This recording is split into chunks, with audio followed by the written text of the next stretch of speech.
S papežem Frančiškom se je 6. februarja sestala 23-članska ekumenska delegacija Evangeličanske cerkve v Nemčiji. Spremljal pa jo je kardinal Marx, predsednik Nemške škofovske konference.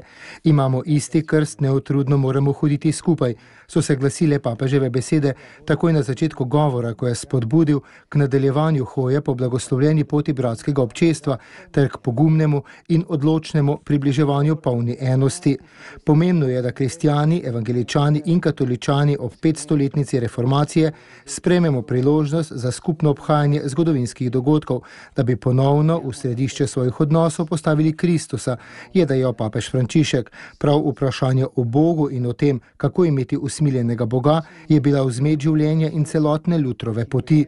Kar je spodbujalo in vznemirjalo reformatorje, je dejansko bilo pokazati pot proti Kristusu in ravno to nam danes mora biti pomembno, potem ko smo ponovno vstopili na skupno pot, je dejal papež Frančišek in dodal, da letošnja obletnica ponuja priložnost, da naredimo nov korak naprej in na preteklost gledamo brez zamer, temveč v skladu s Kristusom in v občestvu z njim. L'avvenire desidero confermare la nostra chiamata senza ritorno.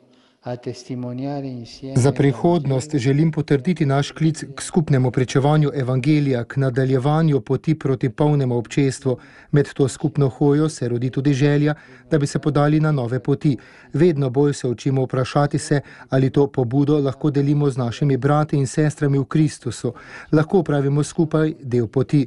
Razlike v zvezi z vprašanji vere in morale, ki še vedno vztrajajo, ostajajo izziv na poti proti vidni enosti, po katerih repenijo naši verniki, je ob sklepu nagovora dejal papež Frančišek in dodal, da lahko bolečino opazimo predvsem pri zakoncih, ki pripadajo različnim veroizpovedim.